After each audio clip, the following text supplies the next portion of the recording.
Hello everyone, good evening. I love you सभी लोगों से। आई होप कि मैं बहुत दिनों के बाद आप लोगों को दर्शन दी हूँ। तो मैं आज आपकी क्लास में बताने वाली हूँ क्लोरोफॉर्म।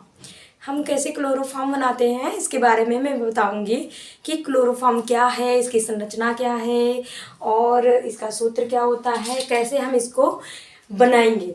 तो इसके बारे में हम थोड़ा जानकारी लेंगे और इसके बारे में बताएंगे, ठीक है। तो देखते हैं। सबसे पहले दिया है, मैंने लिख रखा है कि क्लोरोफॉर्म बनाने की विधि, यानी कि हम क्लोरोफॉर्म कैसे बनाएंगे।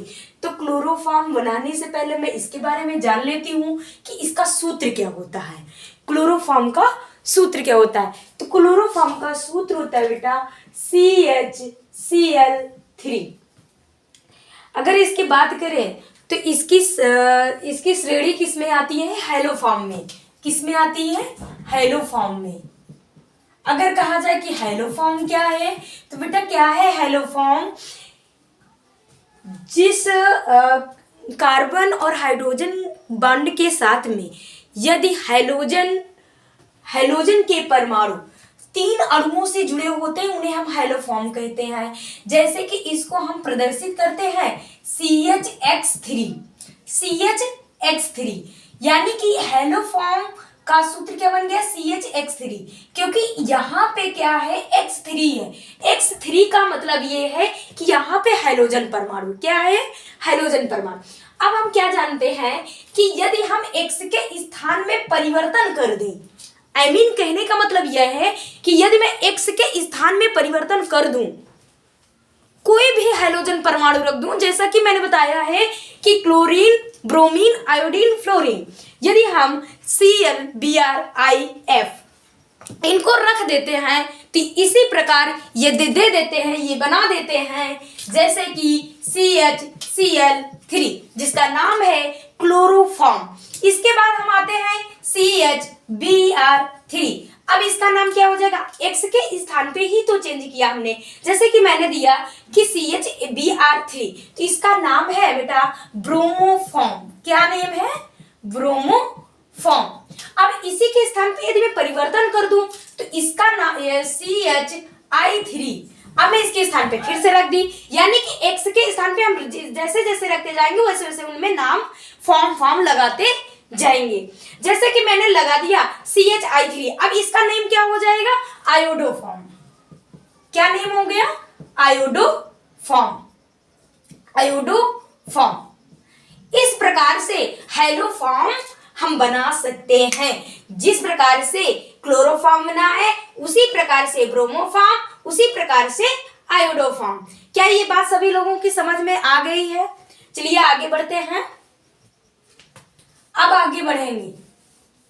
अब मैंने लिख रखा है संरचना। अब इसकी संरचना कैसे बनती है, यानी कहने का मतलब ये है कि CHCl3 हैलोफॉर्म यानी कि क्लोरोफॉर्म, इसको तो हम बता ही चुके हैं CHX3। अब हम जानते हैं कि संरचना कैसे बनाएंगे क्लोरोफॉर्म की। किसकी? क्लोरोफॉर्म की। अब हम क्या करते हैं? H single bond C। अब यहाँ कार्बन वाले बॉन्ड से हम क्या करते हैं? Cl, ये Cl और ये Cl कितने लगा दिए हमने? 3 लगा दिए। तो क्या बन गया? CHCl3। कहने का मतलब ये है कि कार्बन वाले बॉन्ड से हमने एक हाइड्रोजन जोड़ दिए तो एक हाइड्रोजन जोड़ दिए। अब बचा कार्बन को बीच में उठा कर रख दिया। अब कार्बन वाले बॉन्ड से हमने तीनों बॉन्डों से क्या जोड़ दिया? Cl जोड़ दिए। A single bond Cl, single bond Cl, single bond Cl। क्या इतनी बात समझ में आ गई सभी लोगों के? आई होप समझ में आ गई होगी। अब हम आते हैं अणुभार में। अब आते हैं क्या है? अणुभार में। चलिए इतना नोट करते हैं जल्दी जल्दी। अब जानते हैं अणुभार CHCl3 अणुभार।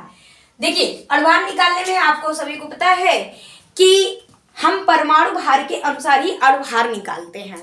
यदि तत्व बगल में होता है तो हम प्लस लगाते हैं, यदि अणु दिया होता है तो हम इनटू लगाते हैं। तो उसी प्रकार हम सेम करेंगे। कैसे करेंगे?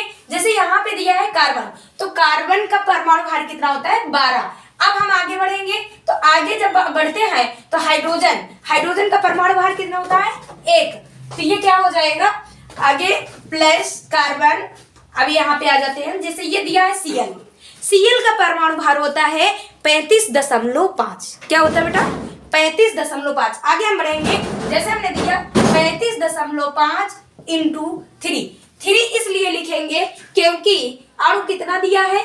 3। अब हम ऐसे ही इसको क्या करेंगे? बुरा भाग निकाल लेंगे, सभी लोग निकाल लीजिएगा। चलिए अब आगे बढ़ते हैं, इनके विधि। अगर हम बात करें कि क्लोरोफॉर्म कितने विधियों में बनते हैं, तो ये 2 विधियों द्वारा बनाया जा सकता है। पहला अल्कोहलों के द्वारा और दूसरा एसीटोन के द्वारा, लेकिन हम अभी बात करेंगे ओनली अल्कोहल के द्वारा। कल की क्लास में बताऊंगी कि एसीटोन के द्वारा हम कैसे बना सकते हैं।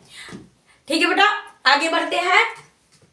दिया है, अब ये क्या है? C2H5OH। क्या ये अल्कोहल नहीं है? मैंने अल्कोहल की परिभाषा पहले भी बता रखी है। यदि एल्किल समूह के साथ सिंगल बॉन्ड OH हाइड्रोक्सिल समूह जुड़े होते हैं, उन्हें हम अल्कोहल कहते हैं। एल्किल समूहों के साथ, एमिन कहने का मतलब ये है कि R, यानी कि R सिंगल बॉन्ड OH, क्या ये R एल्किल समूह है? अब हम एल्किल समूह के साथ यदि सिंगल बॉन्ड OH हाइड्रोक्सिल समूह जोड़ देते हैं तो वो क्या कहलाते हैं? अल्कोहल कहलाते हैं। आगे बढ़ेंगे, क्या ये इसके स्थान पे हम कुछ भी रख सकते हैं? CH3OH, C2H5OH, C3H7OH। इस प्रकार से हम OH यानी एल्किल समूह के साथ हम हाइड्रोक्सिल समूह जोड़ते जाएंगे, वे अल्कोहल बनते जाएंगे। आगे हम बढ़े, तो जब हमने देखा कि C2H5OH, ये हम अगर देखा जाए कि एल्किल समूह का द्वितीय श्रेणी में आता है, जिसका नाम है एथिल, और OH जुड़ा हुआ है तो बन गया एथिल अल्कोहल। क्या इतनी बात समझ में आ गई बेटा सभी लोगों को? अब आगे बढ़ते हैं, दिया है C2H5OH प्लस CaOCl2। इसका नाम है विरंजक चूर्ण। ठीक है बेटा, अब इसके विरंजक चूर्ण कहा जाए या ब्लीचिंग पाउडर कहा जाए, बात एक ही है। इसको हम विरंजक चूर्ण भी कहते हैं और ब्लीचिंग पाउडर भी कहते हैं। यहाँ पे लिख भी लेंगे ब्लीचिंग पाउडर। अब आगे बढ़ेंगे हम, जैसे ही हमने बढ़े तो ये C2H5OH, क्या हम दूसरे तरीके से C2H5OH को लिख सकते हैं? हाँ, लिख सकते हैं। लिख सकते हैं CH3CH2OH। क्या लिख सकते हैं या नहीं? लिख सकते हैं ना। जैसे हम इसको कार्बन और हाइड्रोजन को काउंट करते हैं, तो जब काउंट करेंगे तो निकल के आएगा, एक कार्बन ये है, एक कार्बन ये है, कितना हुआ? C2। इसके बाद 3 हाइड्रोजन ये हैं, 2 हाइड्रोजन ये हैं, तो दोनों मिलाकर के हो जाएंगे H5, यानी C2H5OH प्लस CaOCl2। अब हमें ये कैसे बना?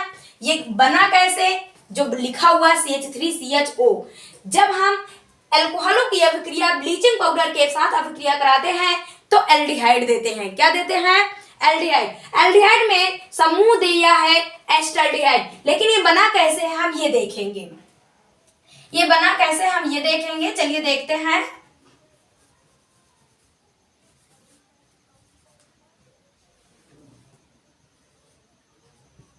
चलिए देखते हैं। अब देखिए, यहां पे हमने उठाया CH3CH2OH, ये तो बना है। अब हमने CH3 उठाया और CH उठाया और ऑक्सीजन उठाया। क्या क्या उठाए? CH3, यहां से देखते जाएंगे, CH3CHO। एमिन कहने का मतलब यह है कि CH3CHO यहीं से अभी तोड़ेंगे, यहीं से तोड़ना है हमको। कैसे तोड़ा हमने? CH3CH2OH। क्या हम C2H5OH को CH3CH2OH लिख सकते हैं? हाँ, लिख सकते हैं। तो हमने लिखा CH3CH2OH। अब हम CH3 और CHO, यानी कि हमने बनाया CH3CHO, तो इसका नाम है एस्टल्डिहाइड।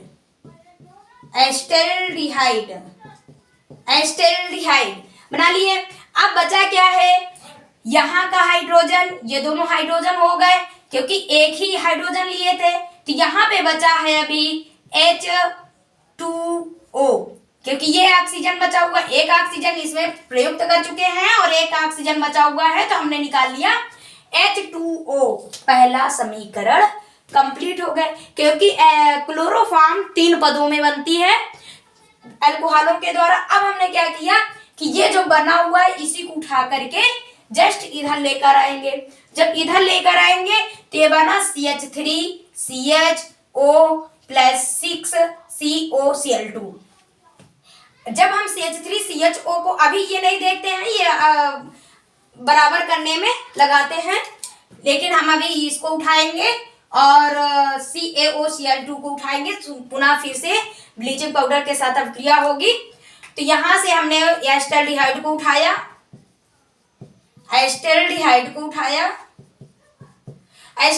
को जैसे ही उठाते हैं वैसे ही हम विरंजक चूड़ के साथ यानी कि ब्लीचिंग पाउडर के साथ फिर से अभिक्रिया करा देते हैं।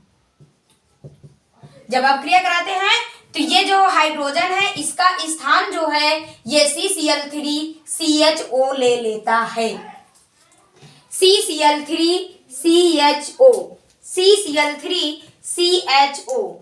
अब इसके बाद ये क्या बन जाता है, यहां से अभिक्रिया करता है तो ये कैल्शियम हाइड्रोक्साइड दे देता है और कैल्शियम क्लोराइड को बाहर कर देता है। इसके बाद जो ये अभिक्रिया बनती है CCl3CHO, इसको पुनः फिर से उठाते हैं, पुनः उठा करके कैल्शियम हाइड्रोक्साइड को इसको पुनः फिर से इधर लेके आते हैं और जब अभिक्रिया कराते हैं तो ये क्या बन जाता है, यहाँ से कार्बन और यहाँ से हाइड्रोजन ले करके ये बन जाता है क्लोरोफॉर्म और इसके साथ अभिक्रिया करके ये अभिक्रिया करके दे देती है कैल्शियम